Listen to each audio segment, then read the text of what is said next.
Hello mga jobbergs! Welcome once again to my channel. This is Sir Job and welcome to Sir Job TV. Para po sa lahat ng mga new explorers at saka newly discovered pa lang po ang aking channel, please don't forget to subscribe and click the notification bell for you to be updated with my future videos. So we already discussed 3 of the topics in the MELC number 5. So for this morning, I will have to open the discussion in the topic of the socialization process in 3 parts. Welcome to my video number 53.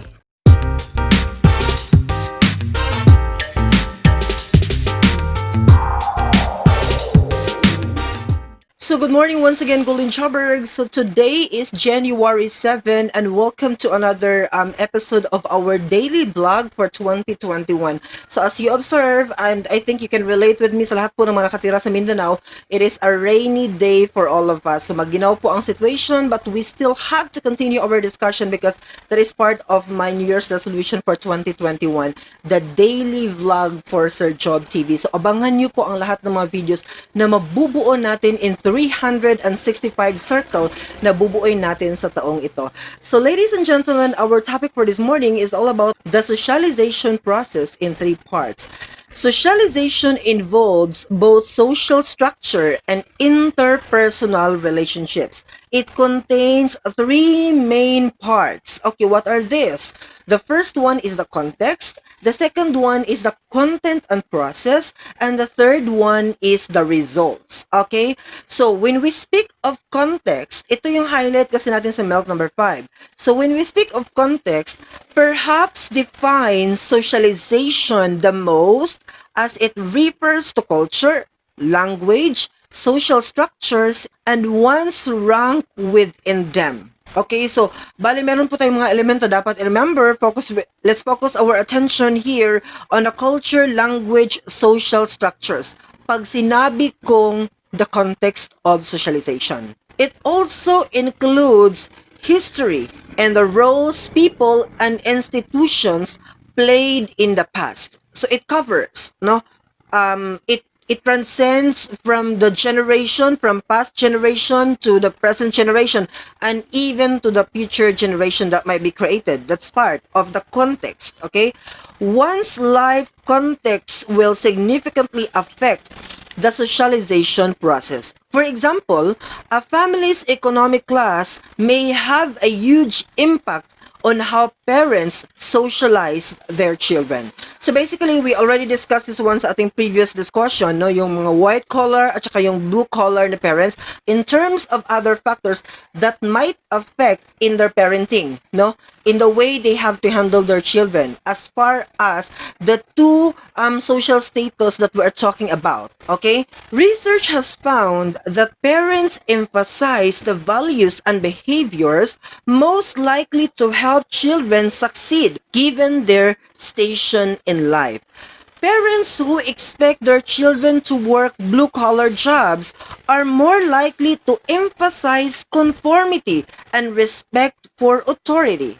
So again, highlight natin, pag sinabi natin ang parents who are thinking na yung anak nila will have a job na belong lang sa blue-collar job. Again, ano nga uli ang blue-collar job? Diba yun yung mga labor, mga skilled jobs we are talking about.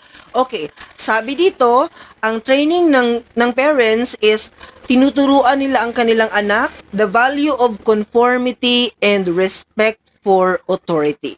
While those who expect their children to pursue artistic or what we considered as the white-collar jobs like managerial or entrepreneurial professions are more likely to emphasize creativity and independence. Okay?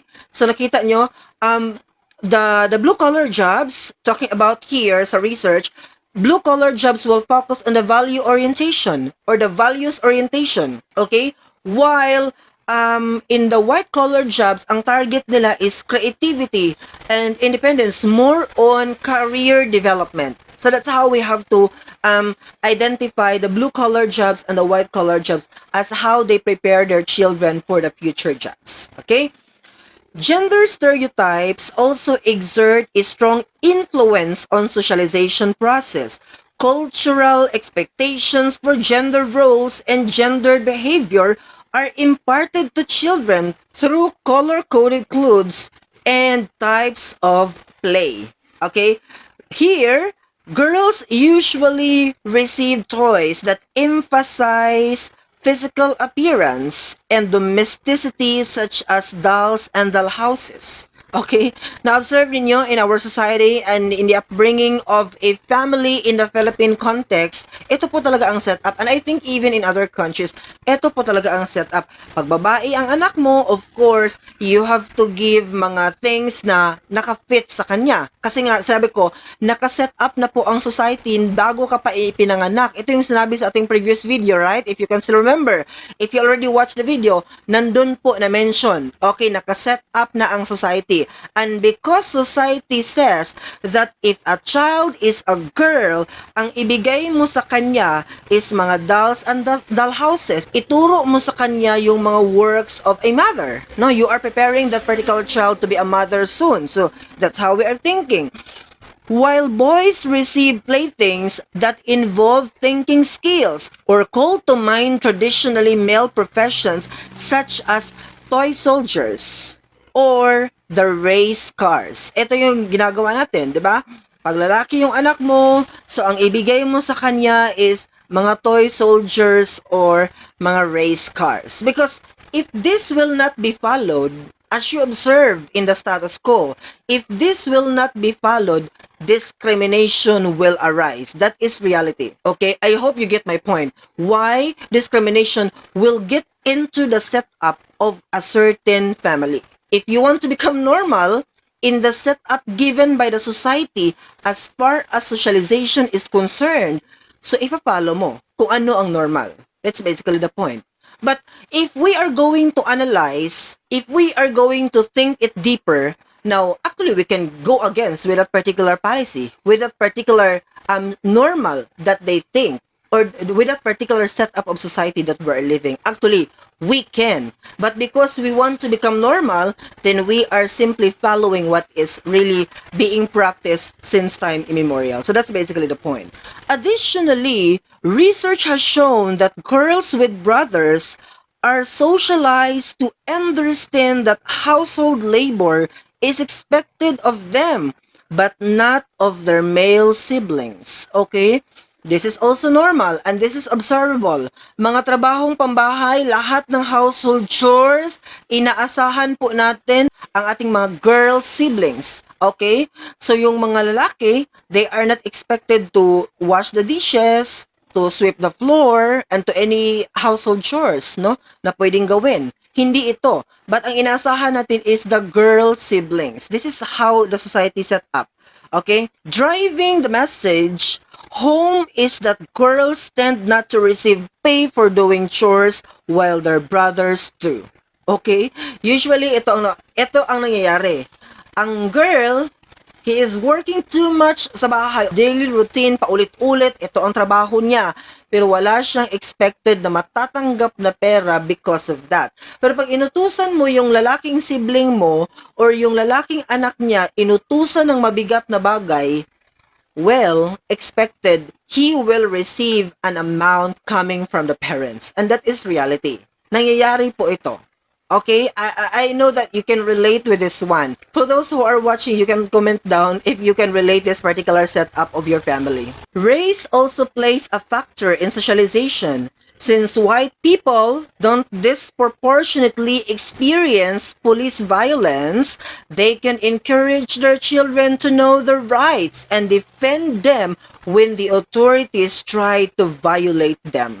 Talking about white people or yung mga rich people, okay? Sabi nga dito, they don't experience police violence because usually this is reality. Sabihin man natin hindi, but this is reality. Ang respect nowadays, nakukuha mo siya by means of your social status. Okay? Pag mayaman ka, pag medyo fair ang skin mo, pag mayaman ang look mo, the respect is higher to be given by the authority from you. Pero kung mahirap ka lang, you are part of the blue collar, wala kang pangalan, hindi ka famous, wala kang natamo I mean, wala ka pang narating at napatunayan, less ang respect na ibibigay ng society sa'yo. Whether we like it or not, this is the reality. Though, in the message of the word respect, as the definition of the concept, that shouldn't be like that. Pero ang nangyayari as to the application of the actual society, eto po ang nagaganap. If you are rich, higher respect from the authority, from the people. I'm talking. Pero pag mahirap ka, less respect from the people. And that's reality. In contrast, parents of color must have what's known as the talk with their children, instructing them to remain calm, compliant, and safe in the presence of law enforcement. Because wala kang pera, wala kang kapangyarihan, wala kang connection, so ang sinasabi po ng isang parent na nabilong or ang sinasabi po ng mga colored parents, no, or we are talking about the discriminated ones because whether we like it or not, or this is existing in the status quo. Okay, so ang sinasabi niya, stay calm, compliant, and safe in the presence of law enforcement. Okay, magpakumbaba, stay humble kasi wala naman tayong kapangyarihan.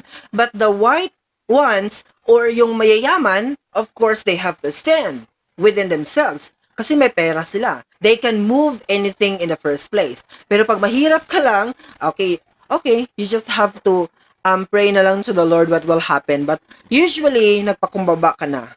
Okay, kasi alam mo na whatever may happen, tatalunin ka pa rin ng mga mayayaman. Okay? Or as I said before, nakadepende sa status mo or social status mo ang respect na natatanggap mo from the people. That is reality. While context sets the stage for socialization, the content and process constitute the work of this undertaking. So, i-highlight natin ito para mas lalo nating maintindihan ang topic for this morning. Pag sinabi kong context, ito yung nagsiset ng stage for socialization. Ito yung setting ng socialization. That is the context. Okay? Pero, as how the people move, as how the people perform with the socialization, that is actually the content and process. Okay? So I hope you get the point. How parents assign chores or tell their kids to interact with the police are examples of content and processes because they performed. How they will interact. Okay? Which are also defined by the duration of socialization, those involved, the methods used, and the type of experience. Again, context is the setting for socialization.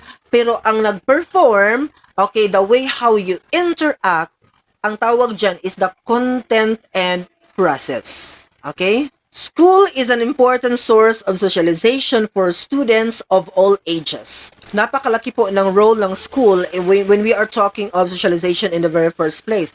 Kasi dito po may experience ng mga estudyante ang first time ng mga reality of life. Okay, dito ka nasaktan, dito ka tumawa, dito ka naging masaya, dito ka napahiya for the first time. Kaya nga, high school days is the best portion of one's life. I should have to say, and I think everybody is claiming also with that. Dahil dito po, almost every first time po ng reality ng buhay, mai-experience po natin sa ating high school days. Napakasaya po ng feeling. Kaya lang ngayon, hindi na i-experience ng ating mga estudyante. Sa lahat ng mga nag-aaral po sa high school, sa mga oras, sa mga panahong ito, medyo hindi nyo po na-experience po yung tunay na laban. But we're just praying na matapos na itong pandemic para at least we will go back na for the reality na talaga. In class, young people receive guidelines related to behavior, authority, schedules, tasks, and deadlines. Okay, dito mo talaga hanapin yung how you will have to respect, sino ang irerespeto mo, how you will have to deal with your behavior, how are you going to meet the schedules, okay? Or to meet the deadlines being set by your teachers or any other things na pinapasukan mong mga extracurricular activities. That's basically happening here in school, okay? Or yung mga tasks na ibinigay sa'yo, how are you going to handle those things, okay? Teaching this content requires social interaction between educators and students. Typically, rules and expectations are both written and spoken, and student conduct is either rewarded or penalized. As this occurs, students learn behavioral norms suitable for school. In the classroom, students also learn what sociologists describe as hidden curricula. Ano ito? Though not an official part of the schooling experience, this hidden curriculum tells students what society expects of them based on their gender, race, or class background. Okay? So dito nila marirealize, hindi ito part ng curriculum, hindi ito part ng teaching, proper teaching, or whatever, pero dito nila marirealize kung ano ang ini-expect ng society sa kanila. Ano ang kailangan ko matutunan as far as the reality of life is concerned. Okay? So dito siya mamumulat sa katotohanan. Okay? Na magsa-start siyang mag-embrace sa reality, taking to the role of maturity. That's basically the point. Results are the outcome of socialization and refer to the way a person thinks and behaves after undergoing this process. For example, with small children, socialization tends to focus on control of biological and emotional impulses, such as drinking from a cup rather than from a bottle, or asking permission before picking something up. As children mature, the results of socialization include knowing how to wait their turn, obey rules, or organize their days around a school or work schedule. We can see the results of socialization in just about everything, from men shaving their faces to women shaving their legs and armpits. So that will be all for this morning. I hope you learned something from this video, and I hope that you will share this video to your friends and to anybody else that you think nangailangan ng video na ito. Asahan niyo po that Sir Job TV will give you more meaningful discussion, especially in the field of social sciences. Thank you once again for watching. Bye-bye!